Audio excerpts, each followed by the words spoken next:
Graça e a paz do Senhor Jesus, amados irmãos, é um prazer mais uma vez nós estarmos reunidos aqui para falarmos um pouco da Palavra de Deus. Eu quero trazer para você hoje uma reflexão das Escrituras e ela tem muito a ver com o momento que nós estamos vivendo, né? A Bíblia relata que nós devemos orar pelos nossos governantes, para que eles sejam justos, piedosos e honestos, para que haja paz, para que haja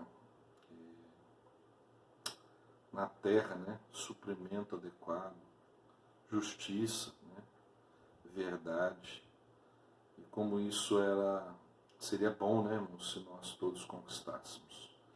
Nós sempre achamos que isso não tem nada a ver com a gente, mas eu quero dizer para você que tem tudo a ver com a gente, com a igreja, e nós precisamos orar por eles, para que eles tomem atitudes sábias, né? E possam assim trazer sobre a terra paz. Eu quero usar um texto aqui, que está em Gênesis capítulo 41, a partir do verso 37, que fala a respeito de José. José foi levantado, então, como governador do Egito, né? Isso depois de ele ter passado por muitas coisas. Nós sabemos que José foi vendido pelos seus irmãos, né? Depois de ter sido lançado num poço, ter ficado num poço por alguns dias. Ele foi vendido pelos seus irmãos como escravo para o Egito. No Egito, ele vai para a casa de Potifar, né, que era comandante lá dos exércitos do faraó. Ali ele é um homem muito vistoso. A mulher de Potifar se engraça com ele, tenta tê-lo como homem, né? E ele, por temor ao Senhor, não deixa isso acontecer. Ela levanta então um falso contra José. José é preso, fica num calabouço, porque ela rasga as vestes como se ele tivesse de alguma forma tentado ter relações com ela. E ele fica preso. Durante a prisão dele, o copeiro e mais um daqueles que serviam ao faraó cometem um erro, são presos. Esses homens têm sonhos. José interpreta os sonhos deles, o que ele diz realmente acontece. O copeiro, até pela revelação do sonho, ele é reiterado as suas funções. José pede a ele que ele se lembre disso, né? Interceda diante do faraó por causa dele, porque ele também não tinha feito nada. Mas o copeiro se esquece dele. E por fim, Faraó tem um sonho, né? E esse sonho, ele chama todos os sábios da terra para poder interpretar o sonho do Faraó, e nenhum deles consegue. E aí sim o copeiro se lembra de José. E José interpreta o sonho, e por conta da interpretação e da sabedoria que havia em José, ele então é elevado a governador do Egito, né, no momento em que ele é exaltado. Depois de tantas situações que ele viveu, ele é exaltado e colocado como governador. Em Gênesis 41, no verso 37, fala sobre isso. O conselho foi agradável a Faraó e a todos os seus oficiais. Lembrando que José interpretou que haveria 7 anos de bastante abundância sobre a terra do Egito, e depois 7 anos de fome sobre o Egito, né? Essa foi a interpretação do sonho que Faraó teve.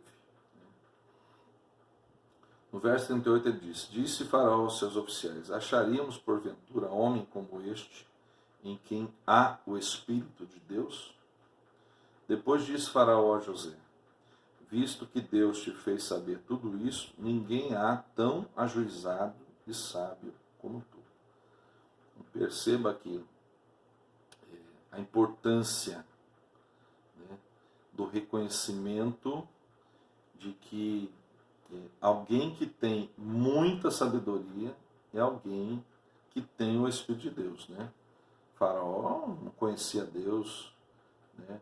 Não temia Deus, mas percebeu que o Espírito de Deus se manifestava através da vida de José, porque José tinha uma sabedoria fora do normal. Verso 40. Administrarás a minha casa, e à tua palavra obedecerá todo o meu povo. Somente no trono eu serei maior do que tu.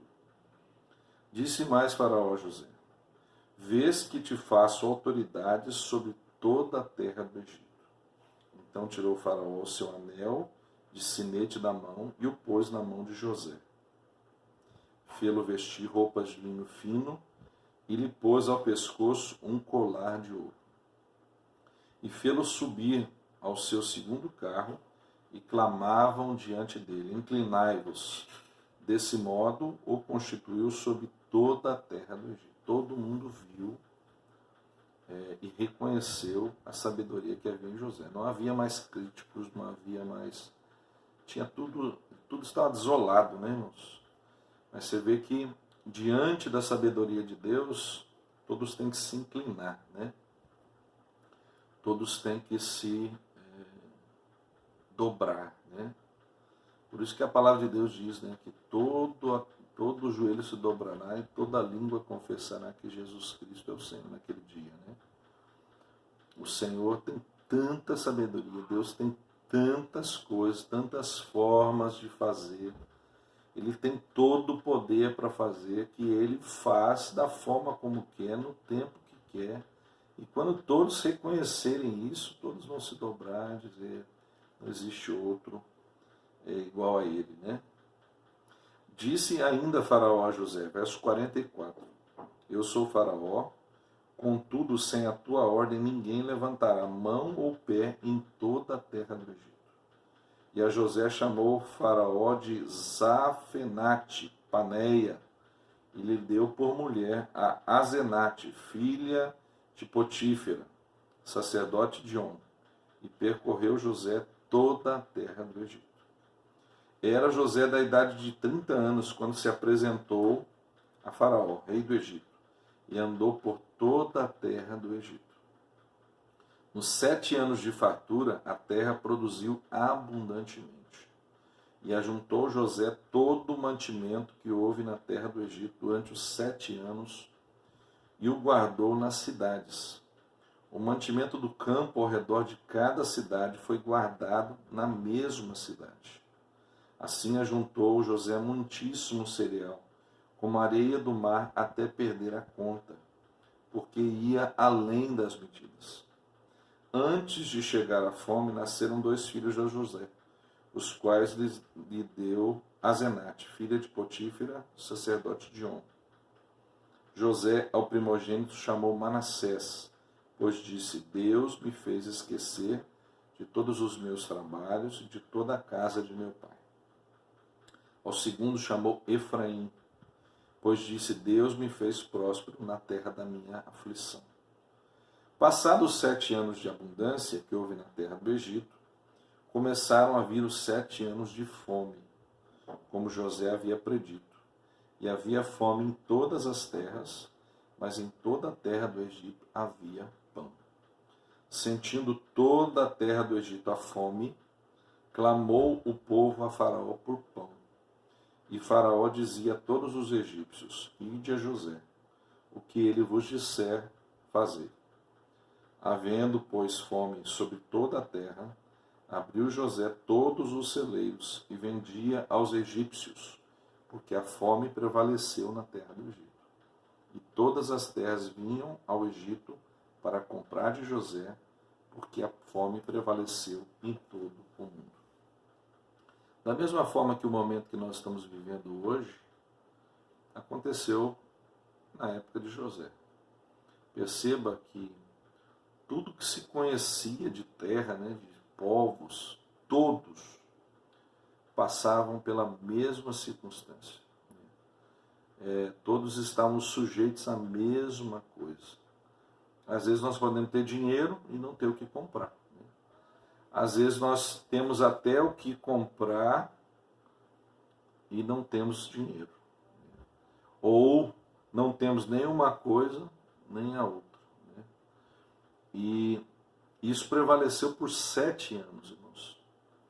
Perceba a dureza dessa fase que aquele povo viveu e o propósito de Deus de cumprir tudo que havia sobre a vida de José. Né?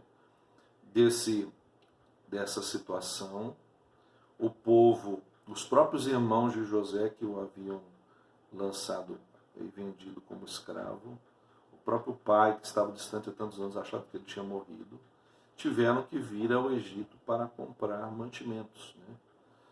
E em função disso, a casa de José foi restaurada, a comunhão dele com o pai foi restaurada, a fome que havia sobre toda a terra não tomou outras proporções, porque Deus usou a vida de José para aquele momento específico da história. Deus tem o controle da história, Deus tem o controle da nossa vida, Deus tem o controle das situações, Deus tem todo o poder para fazer tudo que é necessário fazer.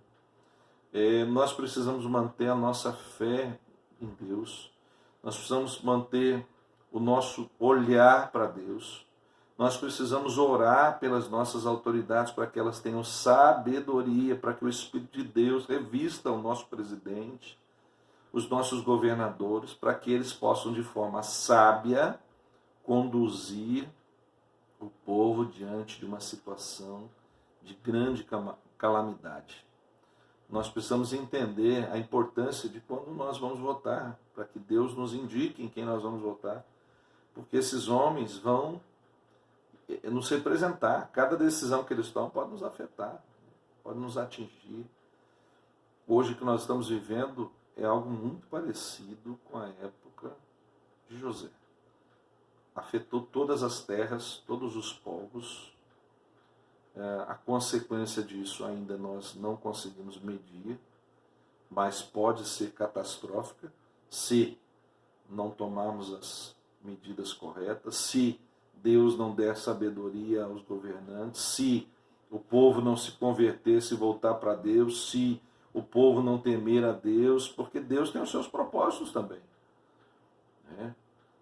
Não podemos ser só temporais, pensar só nesse momento, nós precisamos pensar na vida eterna, nós precisamos pensar no contexto de todas as coisas. O que nós, como igreja, como servos de Deus, filhos de Deus, precisamos ter é fé.